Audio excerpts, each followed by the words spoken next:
Micro finance కేసులో రోజుకో twist బయటపడుతోంది. Ramavath Madhu, Balaji Naik, Bharat Chauhan పరారీలో ఉన్నారు. నల్గొండ, గద్వాల్లో ఈ ముగ్గురిపై 62 కేసులు ఉన్నట్లు పోలీసులు గుర్తించారు. సిమెంట్ కంపెనీలో పెట్టుబడుల పేరుతో కోట్ల రూపాయలు వసూలు చేశారు మధు అండ్ గ్యాంగ్. ఈ 62 కేసులను సిఐడికి అప్పగించారు. మైక్రో ఫైనాన్స్ కేసును సిఐడి బృందం దర్యాప్తు చేస్తోంది. మధు గ్యాంగ్ కోసం సిఐడి పోలీసులు గాలిస్తున్నారు.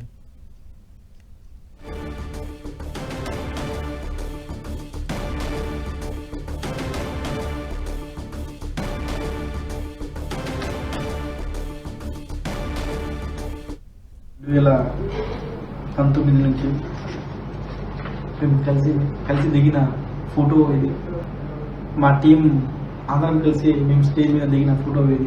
3 సంవత్సరాల వరకు నేను హిమకాంత్ మా టీం కలిసి వెస్టేజ్ అనే కంపెనీ, విన్ఫినిట్ అనే company, direct selling company distributor లాగా కోర్స్ చేయడం జరిగింది. నేను హిమకాంత్ కలిసి బిజినెస్ స్టార్ట్ చేసిన. ఈ కేసును ఈసారి గోకులందనకు నా చెల్లెలకు ఎలాంటి సంబంధం లేదు. ఈ భూమి దగ్గర పోలే, ఇక్కడ పైసలు కట్టలే, ఎక్కడి నుంచి పైసలు తీసుకురాలే. చేసింది నేను హిమకాంత్ రెడ్డి.